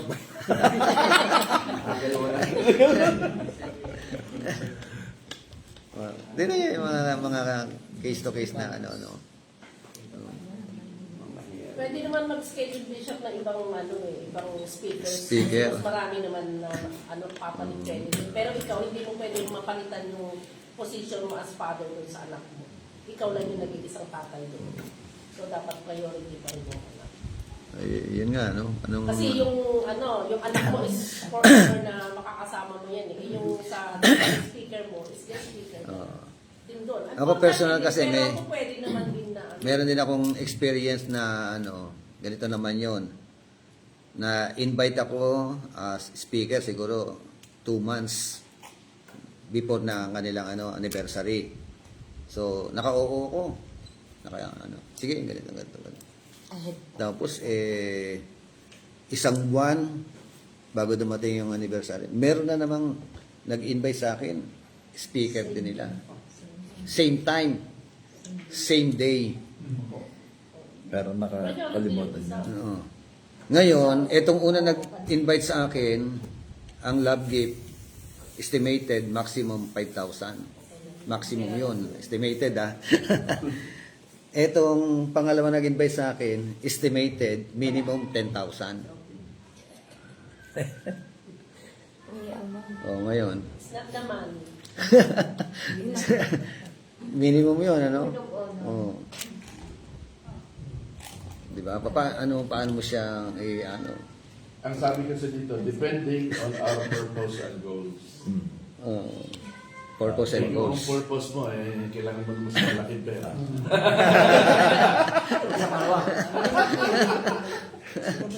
Napapanahon. Dapat na mga minister ay Nangyari yun talaga, nangyari sa akin. Lalo yung secretary. Ang mga ministro dapat ng Panginoon ay hindi sila Ang tanong, Bishop, may time pa ba maganap ng iba yung unang napangako? Oh, yun nga yung pangalawang paano May mo, time pa, pwede. masigit pa doon. Tsaka ano po, yung una, i-reject mo, i-reject mo. O yung asawa. I-reject mo na yung ano? May compromise ka na dyan, ha? Hindi ka pwede tumanggap. Ganun agad. Yung palabra de honor, ano? Yun pala. Tsaka ano po, mainam po talaga na may sekretary po ang pastor. O yung asawa niya nagre-remind. Kaya hindi ka dapat nag-push ng amount, any amount. May amount yan o wala. As a servant. Kasi actually, yung pangalawa nag-invite sa akin, asawa na Inchik eh. Businesswoman pa. O, di, paano? Pwede naman natin i-reject yung second. Gawin nyo na lang sa ganitong araw, pwede ko. Hindi, ganun talaga ginawa ko, Pastor. Siyempre, Inano ko, kinausap ko talaga sila. Sabi ko, tinignan ko, chinik ko. Pasensya na po kasi meron na po pala akong preaching activities talaga on that day and on that time. Kung okay po sa inyo, kung talagang gusto niyo ako maging speaker, pwede po kayo mag-move the other Sunday. Ginawa nila. Okay. Pwede Ay, hindi pwedeng i-move eh. Kasi Ay, ito na yung schedule. Kasi pinakikiramdaman ko rin eh. Ganyan na lang painting eh. So, yun nga, sabi, sige, Doble pag-usapan. nyo namin. Doble na. Wala naman siguro ganun. Meron pang ganun. Balay nyo. Kasi Kunyari tayo, hindi ang ang hindi minove. And as servant, Yun nga, pinakikiramdaman ko rin kung hindi move eh. meron na Pero sabi, pag-usapan namin, go with the servant. minove nila. Pag hindi tayo minove, Pero kung hindi iminove, 2 months na una yung isa. oo nga 1 eh, month 2 yung months isa, 1 month yung ano. Kahit Hindi. yung unahin mo yung 10K, may kita nila pinost sa FB, uy, pinayawan ako tapos hindi. Nag-display. Oo, At kasi saka tapos hindi alam ng tao, accountable ka kay God. Ito ang payo. umuo na tapos, Hindi, kaya pala Oo, di ba? Itong servant ko na to, hindi Pera, mo pera. siya ng pera. So, pangit. Oo nga eh, parang magiging Accountable negative tayo yung sa ano eh. lahat ng, So, natin eh, kilos natin. pero yung yun nga, Kaya may nakaka- buti pumayag talaga, nag-move talaga, nag-move sila. Nag-adjust sila. tsaka po yung sa expectation, minsan sumasablay yun eh. Minsan meron pong nag-invite sa akin na mag-dedicate. Kasi kaibigan ko yun, matagal ko ng kaibigan eh. Siyempre expected na ibibigay lang siya is ganitong amount. Wala naman sa amount eh. Kasi ano tayo eh. Alam niyo, nung pumunta ako doon, tapos binigyan na ako, ganyan kakapal. Sabi ko, siguro 50 pesos. Pagbuksan namin, 13,000. Nagulat pa ako sa group. Dedication, 13,000. Opo. Child dedication o house? House blessing? House blessing. Tapos yung house dedication, 2 bahay. Biglang yumaman sila. Dati pag may utang niya, sinasama ko sa korte. Kasi, sabi niya, pasasama mo nga ako kasi dinimanda ko ng ganito eh. Sinasama ka, kaya alam ko yung buhay niya. Tapos nagulat kami mag-asawa nung in-invite kami. Yumaman na pala, hindi namin alam. Tapos nung sabi ko, kain tayo. Sabi ko, andyan, may kainan dyan, nakita ko sa daanan namin. Pagbukas namin ng pera, sabi ko, kala ko tigbibenta, 50 pesos. Kasi ang kapal. Nagulat kami. So may mga ganong mga senaryo. Marami tayo kakaharapin mga ganyang mga papaano, sino ang dapat mong unahin, i-prioridad mo. May mga ganyang Tsaka yung po, yung ikaw yung hahanapin ko. Oo nga. Yung meron na sila mga pastor, pati ikaw pa rin ang hahanapin. Yun yung po. Isa pa pong yung invite ako speaker doon sa Abra. So, pero bago dumating yung magdidibo yung dibo nung isang member namin na businessman din eh. Mayaman din. Ang ginawa ko, sabi ko, hindi ko na kasi talagang ma-reject yung invitation from Abra. Dinelegate ko. Yung pala hindi nila nagustuhan yung pagkakadelegate ko na yun. Dinelegate ko sa isang namin. Kasi gusto nila ako talaga yung paano di ba? Yung word of honor po, kasi ito po yung Mahal, values yung kaya nga, nasa word of honor. Oo. It's not matter dun sa money na ibibigay sa'yo or Oo. Kasi it will follows po, susunod po lahat yun na hindi mo po tinignan yan. Pwede rin po niyang, parang pwede ikaw na rin po yung role model dun sa kanya, na ma-adapt po niya yun sa'yo. Na, ay, ito pala yung treasure, yung values ng Word of Honor.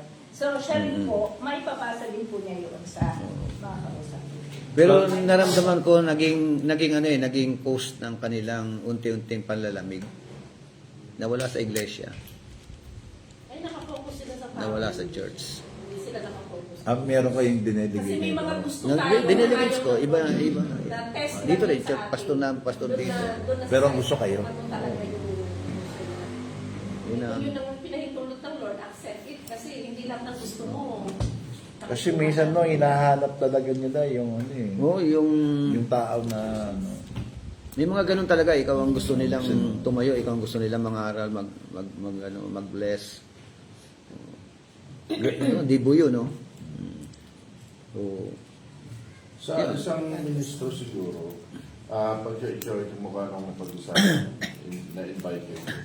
Hindi naman nakatingin sa pera yung mga pastor. So kung may commitment ka na doon sa una, hindi ka na, may pangalawang pumasok, unless na i-move ninyo. Ang unang tanong kagad doon, kaya niyo bang i-move yun ng araw? Kasi meron na. Otherwise, gawin mo lang din. Otherwise, joke lang. Kasi birthday ka. Hindi ako pwede kasi may nauna na akong nauuhan. At nakaschedule na. oo, naka-schedule talaga eh. Oo, meron schedule of activities eh. Kalendar. Pastor sabi Walang pastor na gano'n. sabi ng pastor, magdadagdag na lang kami. Ay, hindi po pwede. Kasi, conflict na nga eh. May nauuhan ka na eh. Oo, yun nga yung word of honor eh, no? Kahit mas maliit pa yung offer, yung ano. Kahit parang nangihinayang kayo. Joke lang yung pera ko. Pero minsan po ang mali po rin ng mga members or yung mga nag-invite. Let's say kung Batangas, tapos manggagaling ka dito. Tapos bibigay siya ng lagi 5,000. Yung minsan hindi ko iniisip Oo, no? Hindi iniisip eh, basta sinabi Yung lang gasolina eh. magkano, tapos yung pagpasok niya doon sa South Lakes. Minsan pag hindi naman natin tinatawaran yung pagbibigay. Yun nga lang, siyempre, maging considerate naman po tayo as Oh, yung mga nag-invite. di ba? minsan yung kung sino Kasi kung hindi nila naiisip yun, ay ba nila naiisip, hindi nila na-consider yun. Oo nga pala, malayo nga pala ito si Pastor, kailangan may sasakit. Ikaw na nakaisip noon, responsibility mo na ipaunawa sa kanya. Isa pa. Dahil ikaw naman yung ministro. Mas counted mo kung ano yung gagastusin pagpunta sa isang lugar, lalo kung magdadala ka na sa pati yung tutulugan, ang tanong doon, sagot ko sa day before ba, nandoon ako, saan ako mag-hotel, sagot nyo, yung mga ganon, bukod pa to sa on top, i-discuss sa kanila yan, para they can wait, hanggang saan kakayanin lang budget, kung ano ang adjustment na pwede lang. Kaysa pagkatapos nangyari lahat, na ikasal na lahat, nalugi ka pa, na ikwento mo na lang yun, na-chismis mo pa sila. Kasalanan mo talaga yun dahil hindi mo sinabi sa kanila. kailangan Kaya kung minsan nakakatakot din magsabi na love gift na lang. Oo. Pagka love gift, nako, delikado yun kapag... Kaya minsan tinanong po ng yung organizer, minsan mas malaki sa organizer. Kaya sabi ng bakla, magkano binigay siya? 10K. Tapos, Sa kanya, chef. Hindi pa nga gusto niya eh. Mas mahal lang Tano yung magbakla na lang eh. cameraman. pag pastor, love gift eh. No? Pero sa mga magkakasal sa kanila, mas mababa. Meron nga kami nag-comment na isang member na gumastos yung isang kinasal ng 500,000. Tapos binigay niya lang doon sa nag-officiate is something 500 lang. Ay, 5,000 lang. Parang nag-comment lang siya doon na wala nang tinatamaan na sabi niya, bakit pagka sa Catholic ikinasal, sabi niya, ganito amount yung ibinibigay.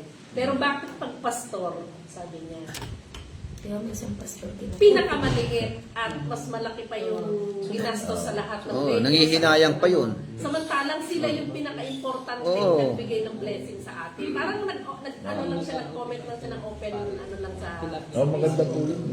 Parang si May. may enlighten yung ano. Oo. Sabi niya sabi niya sa mga kapwa ko, mananampalataya, sabi niya. Pag nagpakasal tayo, sabi niya, sana kung Parang nabasa ko yung komentaryo yun. sana kung maski man lang, maski 10% doon sa ginastos nating venue, pagkain, na 500,000. Huwag Maski manghinayang. 10% man lang, huwag tayo manghinayang, maski magbigay tayo sa kanya ng 100,000 kasi sila yung hindi nangyari yung Oo, kasal kung hindi wala makakasal sila. yun eh, kung Parang wala yung officiating minister eh. Opo, hindi nangyari. perma niyo po ang dapat importante. importante yung mga pastors natin na nag-officiate sa atin. Dapat hindi natin sila nasa pinakalalim na budget. Sabi yung dapat Oo. yung isa sa pinakamataas na budget natin. Sabi. Totoo yun. Kaya, Kaya natatawa yung mga organizer na bakla. Nasabi sa pastor, magbakla na lang kay pastor. Mas malaki yun. Kasi mas malaki yung pinayos sa kanila. kaya na. Pero magkano sa kanila? 30,000. Tapos, Okay, so tuloy natin. Awan naman yung mga pastors. Di bale, si Lord naman ang magre-reward. Letter E, no? In this model, certain aspects of our life can get more attention or focus in certain seasons depending on our purpose and goals. Ano ibig sabihin itong letter E na to? What does it mean?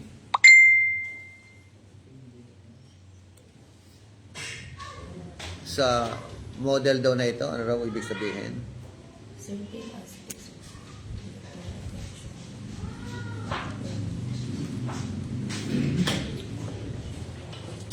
Yung sabi na yung certain aspects of our life can get more attention or focus. May seasoning? at May season? may tinitingnan at may Kinikilingan. tinitingnan at may ano yung isang term? Tinititigan.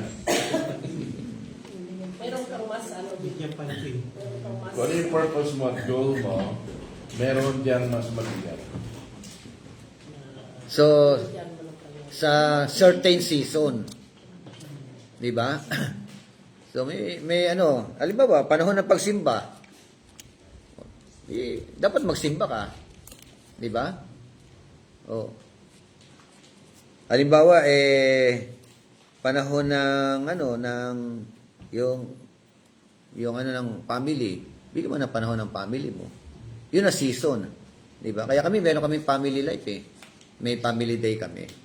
Every first Sunday of the month, family day. So, yun ang every first Sunday, ang preaching may connection sa family to establish yung relationship ng mga pamilya. So, may mga ganung ano. So, may panahon ano.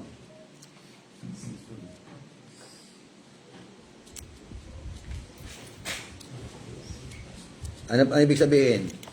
Anybody?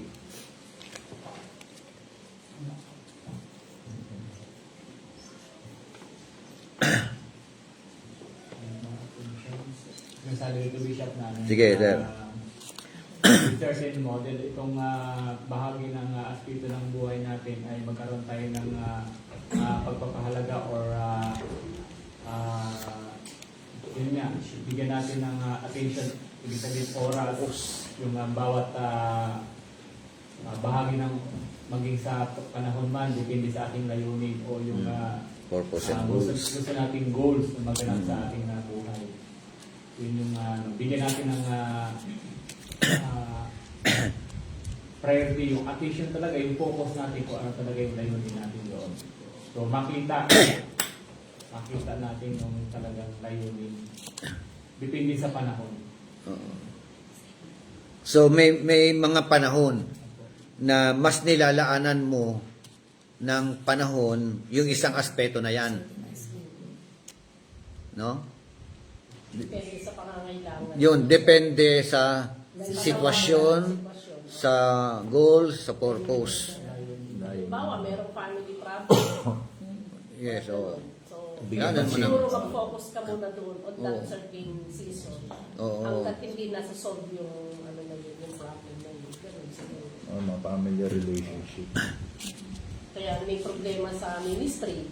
Dapat Oo. medyo mag-focus ka muna doon. Tutok muna to. Opo. Bigyan mo Tutok ng muna doon ano. Sa mapakungyari yung purpose. Although lahat ito mahalaga, pero there is such a time At time. na kung minsan, Mag-focus ka doon sa isang tutukan muna. area na O, yun. tumututukan muna natin ito. Diba? O kaya, alam mo, sa 6 nga na ito, no? Maaring 4 diyan ang nabibigyan mo ng ano, diba? Ng enough na panahon. Eh, yung dalawa, hindi mo nabibigyan ng ano, sipatin mo rin yun. Hindi mo pwede kasing, ano Iiwanan mabaliwala mo ang iba. Diba? Oh, like for example, personal. Oh, yung me time, yung sarili mo. Diba? Halimbawa, nagkasakit ka, okay na, kailangan mo muna magpagaling. Yes, Ayusin mo oo. muna yung sarili mo. Okay. Depende sa panawagan ng... Oo, depende sa sitwasyon. Depende sa kaganapan. Diba? Okay, letter F. In this model, we can move with discernment and leading of the Holy Spirit to adjust what is needed when it is needed. Diba? Para similar po ito, Bishop, sa dito. Merong connected ang dalawa. Oh, di ba? So, Kapag sa tingin natin ay meron tayong personal na problema, may discernment. muna natin yung sarili natin bago tayo humarap sa Oh. siguro. Para, kasi pag hindi mo inayos yung sarili mo, magiging may chaos o may mess lang yung bawat ano dito. Hindi inomis mo sarili mo, may problema ka. Kailangan ayusin mo muna yung problema yung sarili mo. Kung kailangan mag-adjust. Di ba? Kung kailangan bigyan mo na ng pansin yung isang aspeto na ito, bigyan mo na ng pansin. Di ba? O i-prioridad. O lalo na, halimbawa, yung health nga. O, alam nga naman, makakapag-ministry ka ba kung ikaw ay Yung sarili mo. masama pakiramdam mo? Magpagaling ka muna. Di ba? O kung may problema sa pamilya, ang hirap yata mag-ministry kung magulo pamilya. Di ba? So, ang hirap yata pumalaot noon. So, ayusin mo muna. Halimbawa, sa social life. Oh, hindi healthy ang relationship mo sa kapwa-tao mo. Kapitbahay.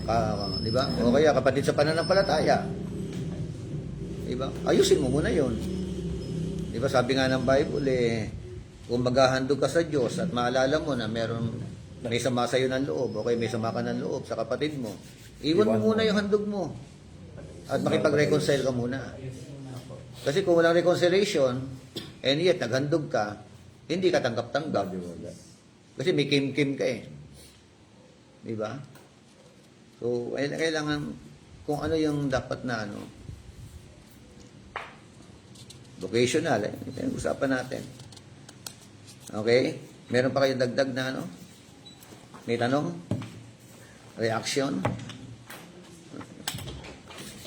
Ano yung dalawang model? Bookshelf? And Wagon. No. Pero madalas nababanggit natin ang bookshelf, ano? Parang katulad ng kamay, binibigyan natin ng illustration, di ba? Sa kamay, ito it is all about our relationship with our God. Dito yung our relationship with family. And then, our relationship with our ministry. Tapos yung sumunod, our relationship with other people. And then, your relationship with yourself. So, yun yung 5 very common na illustration. Wala rito hand illustration. Parang 5 lang kasi dito, no? Pero dito, pinag-usapan natin bookshelf and wagon. No? So, alin ang mas maganda? Yung, when we say wagon, Bishop, yun yung umiikot sa buhay. Oo, yung gulong ng palad. Naglang ng buhay. Nasa sentro. Nasa sentro ang Panginoon. No? Ito talaga yung pinaka-applicable, yung way doon. Oo. Nasa lahat ng ginagawa mo ay ang spiritual aspect mo Hindi alis ay siya. apply mo. Si Lord ang nangunguna. Kaya ibig sabihin, yung anim na concern na ito, anim na aspeto ng buhay po natin, concern ang Diyos. For us to ano yung i-build up, no, establish, ayos natin, di ba? Yung anim na aspeto ng buhay natin. Kaya ang hamon diyan, ang tanong, alin diyan ang neglected? Alin sa anim yung hindi natin gano'n napapansin, di ba? O napapahalagahan. Family.